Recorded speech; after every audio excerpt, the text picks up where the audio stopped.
Welcome to the Legacy Builders podcast, where we are redefining generational wealth one story at a time. I am your host, Mario Gonzalez Jr., and if you're looking to build something bigger than yourself, then you're definitely in the right place.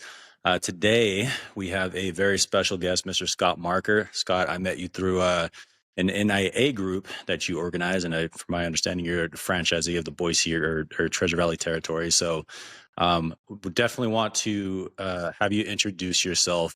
But before we do get kicked off, I really want to understand what generational wealth means for Scott Marker. Until I met you, I probably haven't really thought about it. Yeah. And now I've been thinking about it since I met you. Yeah. But when I was growing up, it meant working a 9-to-5 job. I don't know why they always say 9 to 5, but working being a W-2 employee Mhm. and working your whole life and having a 401k plan or a pension and retiring and get a gold watch. That was my idea Okay. growing up because my dad did it. My dad retired at 54. He was a saver, and so he was in the telecom industry, and they offered him a buyout, and he had saved a lot of money. Plus, they gave him, so he retired really young. And my mom was a nurse her whole life and worked for 2 doctors for 20 years, and she she retired from that too. And so that growing up, that was my idea. Now, has it changed since then? Yes, but that Of was my course. idea. Okay. So what caused it to change for you? Like, at what point in your life were you like, okay, it means something else now? It's like a lot of things. It was a slow progress, but um, I work for several companies that I was like the number one salesperson in the nation, get an award, and then get laid off because they got bought out. Mhm. Or I work in another place, and I was doing really well there. They actually offered to sell me the company, but at that stage of my life, I didn't want to. I just that was. I mean, I'd build it up to 24 employees and stuff, and it made me nervous. So uh, that had every right to. The owner sold it to somebody else, and so then I had to find another job there. Mhm. So and then uh, so and then I worked for a friend that was in theory going to make me a partner. I was going to retire with that, and that didn't work out. So I got kind of frustrated that um, I was working for other people, not controlling my life, on my life, and so I got frustrated. It was what pushed me. I need to be pushed because I grew up thinking I was going to work, for a company the rest of my life and retire. But I got to a point where I was so frustrated thinking that um, I'm going to go do this. I can work my butt off, for Yeah. myself. And so I looked around at some companies, and I just my superpower power is sales, Mhm. but you need a lot more than just that running a company. And so that's where I got a broker and started looking for franchises because I thought, well, at least in theory, it's 90% of startups fail. 85% of franchise startups succeed. And it's because they have proven processes.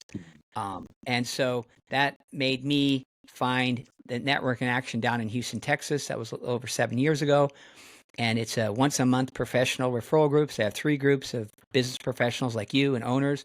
We get together and we try to help each other grow our businesses. And I thought, wow, I was doing that anyway. Yeah. Now I can do it. Now I can do it for a living. So Yeah. so what I kind of got pushed into it, Yeah. pushed into being an entrepreneur because I'm a Mhm. solopreneur. So Yeah. Yesterday when we were talking, you had mentioned that you've always been a little risk adverse, yeah, and you run a franchise territory now. So I mean, there definitely is some risk associated with it. You kind of already yeah. hit it, right? Like it's a franchise proven systems. But what got you out of that shell to be like, hey, you know what? I'm just gonna go for it. It it was just the frustration for Hmm. me is that I mean I was like, this is like a repeating thing. I'm going to work myself to death for a company, and Yeah. they're going to get sold or something. So again, it was a point in my life where I gotta find something that I can own and be in control. And it's still a lot of work, no matter what you do. I mean, Hmm. I mean, when I first opened the franchise, I was doing some sales consulting. I had 2 companies come back to me, and I told them both no because I mean, I had a small little thing of money. I was living, and I wasn't making money until I get my groups going. And so Yeah. I was, I went out, I got it. Not now, someone's broke it, but at the time, I broke a record how fast I got all my groups up.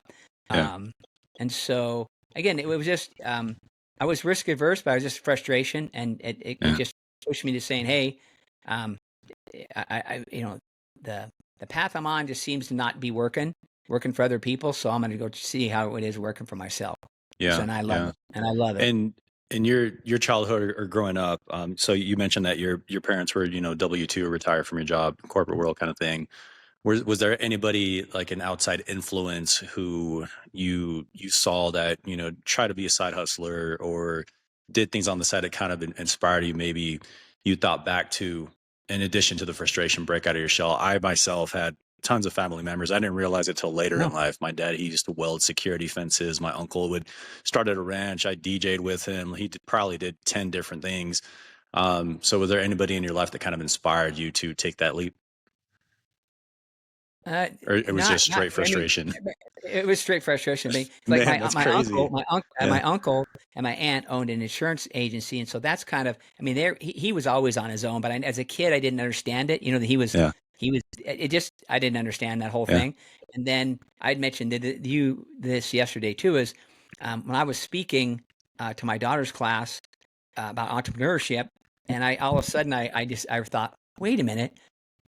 Ever since I could push a lawnmower, all the way through college, and I was an Mhm. assistant general manager of a restaurant, going to college full time and close to full time, and I was mowing 12 lawns a week. And Mhm. that, and I get even that was and I actually gave that away. Nowadays, I would have sold that to somebody, Yeah. you know. And I used to, again, that was kind of like a side hustle. So I just, I guess, I guess I just didn't have anybody in my life that we have a small family, but everybody was like military type of people, or they Mhm. just they just weren't entrepreneurs. And so I just again I just it was kind of a new thing to me, and I Yeah. love it now, because now that I'm an entrepreneur, I get to meet people like you and other people, Yeah. um and I love Alex Ramosi. I listen to him a lot, and I just think it's I mentioned this to you before, but I think right now is a perfect example of. In fact, I heard someone just today. I was at another networking type meeting, and a lady said, "Hey, we're relatively new window cleaning company, but they're doing fairly well. They're very blessed, but I'm so glad that my husband got laid off, Mhm. because that forced him and me to go. We got to do something on our Yeah. own." And so um, I think going forward with, I think I think entrepreneurship is going to explode, because with AI and automation and stuff like that, there's just going to be less opportunities. And so I think there's going to be more people that are going to, and I already do. I meet people like you and lots of Mhm. people that are just, it just seems to be kind of a different world right now. But entrepreneurship seems to be a big thing, or maybe I'm just in the world right now. Yeah. But I think it's going to become a bigger thing, because um, I just companies continually lay off people, replace them with automation, and so either you're going to be an entrepreneur, or you're going to, like me, you're going to be forced to be an entrepreneur Mhm. and do your own Yeah. thing, Yeah. Right now I'm in a partner place partner with. where, yeah, right now I'm in a place where of course, I try and figure out where I can use automation or AI, maybe replace some of the vendors that I worked with, the SEO or marketing, advertising, and those things. But I like to try and figure out how to use it to empower the people that I already employ. So Yeah, my virtual yeah, assistants, right? I get them trained on how to build prompts. And I think I heard something from Dan Martell. He's like, he says, your virtual assistants now can get so much more done with yeah, the same amount of time, and they can do multiple tasks. So it just makes sense to train who you have now to use it better and then grow and scale the business, whatever avenue it is. yeah, Yeah. yeah. So Yeah. And then one thing I was going to mention was I went to uh, a, a presentation, a mhm, local guy, and his name's David Wharton, mhm, Whorton, and it made me think. Just today, I thought of this when I was coming on here. Is uh, and the whole talk was about. And this guy, I mean, he's helped. He helped Amazon get going. He helped mhm, Google get going when they're nobodies. And anyway, but since then, he has this thing called Evergreen, which the type of Evergreen he talks about, which is how do you, and this ties right into the generational wealth, how do you keep your company in your family or in your employees and not sell out to the VCs? Because Yeah. where he came from, everything, your goal was to start a company and grow it real fast and go, hey, buy me, have, Yeah. Microsoft or someone, buy you. And then, you go up, your employees get trashed and you go Hmm. off into the sunset with some money. Well, his philosophy, which I love, is how do you build companies that will last forever and can be can be passed down from family to family to family and have a culture that we're not going to sell out to the VCs. We're going to keep it with our either our families, employees, or both. Hmm. So I thought that was great. Yeah. Yeah. Um, I think entrepreneurship and fatherhood or parent, being a parent and trying to balance the two it's hard to do sometimes. Within the 7 years that you've been running your franchise, how did you like navigate the transition from living in the corporate world to business, and how do you try and find yourself separated into the 2? It's for me because I was in sales. I always out hustling. Hmm. You're hustling for somebody else, or you're hustling for yourself. Yeah.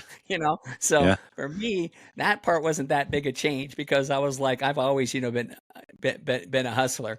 Now, when it comes to the family, my family gets it that when I'm out networking at a chamber event at night or one of Yeah. my groups, is I'm at work. You know what I mean? Hmm. I'm not just out there having fun, and I do have fun. I consider people my friends and stuff, but Hmm.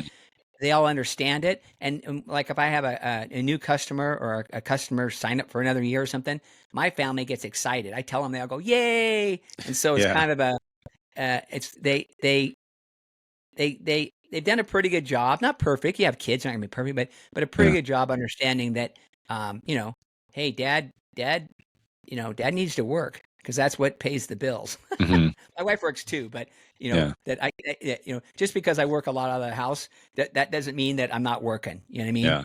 Yeah. So Yeah, I was just curious because I did an episode yesterday where I was talking about fatherhood and entrepreneurship and trying to separate the two, because a lot of the times I'm so focused on building or working on this thing that I'm present with my kids, but I'm yeah, not present, right? I'm not there. yeah, Even we'll it'll be simple things like we're sitting down watching a movie, and my youngest or my oldest will look back, and I'm like checking the text messages, replying back to something. I'm yeah, like, "Oh, I can't yeah, even tune out just to watch something on TV with them. yeah. So just curious kind of how you navate and balance that, but it No, sounds like you have it pretty good not so far. well. I think it's pretty good, but Yeah. I always think I could do better because Yeah. just like you, sometimes I think like my and sometimes everybody's at the dinner table, and guess what? We're all looking at our phones. Yeah. But there's sometimes, and that's because that's fine. But most of the time, if we're all sitting at the dinner table, including me, nobody has their phones, Mm. and we're gonna just sit there and talk. And it might only be a half hour, but we're gonna force ourselves to Yeah. actually have discussions. And Yeah. then like I go to the rec center with my daughter, and she doesn't really work out. She just kind of Yeah. socializes. But I mean, that's just kind of doing it stuff. But no, yeah, it is tough. But you always can do better. Yeah. But overall, my family understands that sometimes, if it was a brand new customer calling me back or something at the dinner table or something, I'll probably pick it up. I'm not Hmm. so successful that I can just Yeah. Man, I remember when I was operating the dog training business, like I would have to step away for any little thing to take sales calls, and yeah. that at least I don't have that anymore. So Yeah.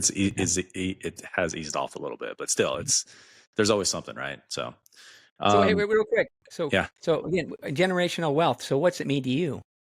Generational wealth for me, it means not only building for, myself and my kids, but their kids and my family Huh? and close friends and folks who don't really understand what it is. Cause I think, economics, people are kind of born into an environment, and some just kind of accept it and they don't know how to get their themselves out of it. So for me, it's, I want everybody to be successful, whether that means building wealth through commercial real estate or acquiring businesses, cash flow, passive, whatever it means for that particular person that I'm trying to help out. Yeah. No, Yeah. I love that. Like I said, Yeah. again, this is, you know, again, probably 8 years ago, my life just totally changed because Hmm. even though I used to kind of have a side hustle to sales consulting and get, paid for speaking or paid for some training stuff, I Hmm. never really looked at that as that was always fun money, something I Hmm. enjoyed to do, but I never looked at it like making it in a business. You know what I mean? Which, Yeah. if you're gonna make something a business, you gotta focus on it. Yeah. Yep. Get good at that one thing. So Yeah. if you look at your life now, NIA, networking, franchising, is there a part of your story that people don't see? Uh, probably the part they don't see is and some people that most of my customers know this is I was misdiagnosed, um, and went from a cane to a walker, Hmm. opioid drugs, and then ended up in a wheelchair and eight doctors to figure out that it was my hip. Hmm. And so I was just going down, down, down. Well, and so people didn't see that because I made a good face when I went out. I was always smiling Yeah. and stuff like this. Yeah. But behind the scenes, I was like having to go through a lot of stuff. But the part about owning my own business Hmm. was I, and people don't know this is that, and you got to hustle and work. But I I could schedule around all that doctor's appointments. I could schedule around all that stuff, and yeah. So it's like a lot. You got to keep working and hustling, but also I think sometimes when you work for yourself, you're your own boss and you can Hmm. you can make your own schedule, and so that's something a lot of times. I mean, people would know. A lot of people that would see me at networking things would see me like in a walker and stuff, but they wouldn't really know what my story was. Hmm. And Yeah, but I was that's still out there hustling, even what I mean. I had to because yeah. Or you don't I, eat, I, you don't I had to. survive. No, I don't. I would have. Yeah. Yeah, yeah, Yeah, I remember, and I won't dive into the weeds, but with my story with the divorce, I remember having to return a dog to a customer's home, like parking a block away, and then trying to hide back, choking the tears, and look happy in front of the uh, customer. Right. So yeah, a lot of a lot of us entrepreneurs, business owners, we have baggage that we try and hide. Like when we're in networking meetings or go to yeah. events, we have to try and put on the face, be professional, but I don't know. I think it's not something that a lot of us really talk about openly, because it's a different set of challenges that the W-2 employee is not going to have, that they don't face, right? Just the Yeah. daily grind and trying to get out of that. So yeah, just kind of curious where you're at on that. Yeah, that's the thing I like too. Sometimes Yeah. our monthly meetings, that's something we're different. Is there? And I need to stress this more because some people don't get but I hand out questions or make people answer one or two questions. Right. And the reason I do that is because it forces you to tell us something different about yourself or about your business. Mhm. And because if you don't, you just say the same old thing every time. So, like one time. One of another franchise owner said this was really impactful, and I thought it was kind of foo-foo, but I did it. So I was like, what's something that you've done in your life that you expected nothing in return and had the biggest impact? Yeah. And we didn't know this, no one knew this, but one of our members died of cancer, really fast cancer, and the flooring company in the group at the time told us that he found out that because of the carpet or something, the guy couldn't have the dog in his room with him. So he Hmm. went out on a Sunday and replaced his whole floor for no charge. So his dog could spend the last week of his life. Wow. Now, if that doesn't make you look at somebody different, Yeah. No kidding, you know, man. you know what I mean? So no, but that what I'm saying that is that a lot of times I'll bring up stuff that people will, which I love it, will get Yeah. vulnerable. You know what I mean? What's been your Yeah. biggest challenge? Either, and a lot of times I'll say either personally or in business, and somebody will say, personally, and just kind of lay it out. And I love that because it's a safe space. So, and just like you're saying, a lot of times everybody has this, oh, everything's so wonderful. Well, it, between life and kids and work, Yeah. it's challenging. It's challenging. So sometimes people need to know that. And again, I'm out in public. I don't want to be the Debbie Downer or the Hmm. Debbie, you know, that type of person. But sometimes it's nice to know that um, it's other people like most business owners have all different types of challenges, just Hmm. like you do. So, Yeah. Yeah, for sure. One thing I really admire about you is you're a people person, right? You're a connector. It seems to come naturally for you. I don't know if it was a learned skill or if you've always been that way. For myself, I've always been introverted. My oh, relatives would come over and I would hide in my room because I didn't want to come out and say hi. That's how bad it was. So for me wow. to actually be in this forum, talking to folks, having these conversations or going to networking meetings, it took a while to get me out of that shell, right? If you were to be able to, if you were able to give folks advice who maybe are not necessarily don't have that natural skill that you do, what would you pin it down to? Uh, be curious. That's one thing Yeah. about other people, and don't be scared. When you go to a networking thing, you're there. I mean, especially if you go to a chamber event or one of my events or whatever networking event, people are they're called a networking event because people are there to talk to each other, and Mhm. so you shouldn't be scared. And here's a tip that I learned from somebody else: is if you go to a networking thing, and you come up to me and say, "Hey Scott, how you doing? What do you do?" Say, "Hey Mario, I'd love to tell you what I did, but I'm so tired of talking about me all day today. Hey, before you do that, could you tell me about yourself so I can Yeah. just kind of in my brain think of somebody that can help?" And so that flips the script onto them to make the person, talk. And then once they get talking, that usually makes somebody feel more comfortable about talking about themselves too. Yeah. Yeah. Okay. Well, before we wrap up, appreciate the conversation, but where is Scott Marker in 5 years? Like, what is your not necessarily legacy look like? Are you still in NIA? What are you doing after this, or where do you see yourself in 5 years?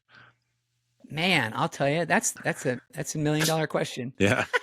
I really, I mean, I should know, but I don't know, you know what I Yeah. mean? Because it's Yeah. just like I got this franchise, I'm going along, and I just, you know, I have some money, but do I invest it? I already told you I'm kind of risk adverse. So, Yeah. I really don't know, what that looks like. So, um, I love, like I said, I've had people reach out to me, and I do like consulting for Mhm. people like that and stuff like that. So, um, I don't know. I mean, if one of my members had a company that I loved, I, I might buy one of my members' companies. Yeah. You know what I mean? Really, You have a really. really good I mean, pipeline. yeah, yeah. You But meet so many yeah, people. yeah. And then I could, and then I could ask what if the person in the group that's their CPA go, hey, are they making money? Yeah.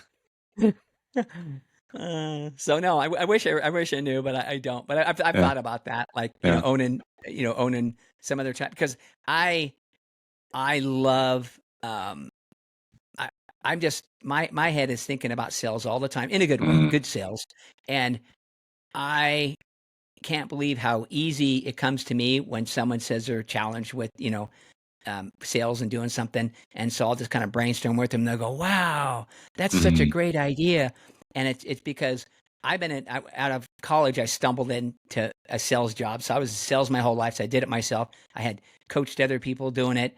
Um, anyway, so yeah, Man, who that's knows? another But story, man. Sales. We've talked before, but I bet it was in B2B software sales for 8 years. Being an introvert, oh I freaking hated it. Even wow, cold calling or going out once I got to the account executive level, like traveling to Pennsylvania, Virginia, that was my territory. Going on site, it's so uncomfortable, but it's a learned skill set. I just got to oh put in the repetitions. So yeah, yeah, yeah, yeah.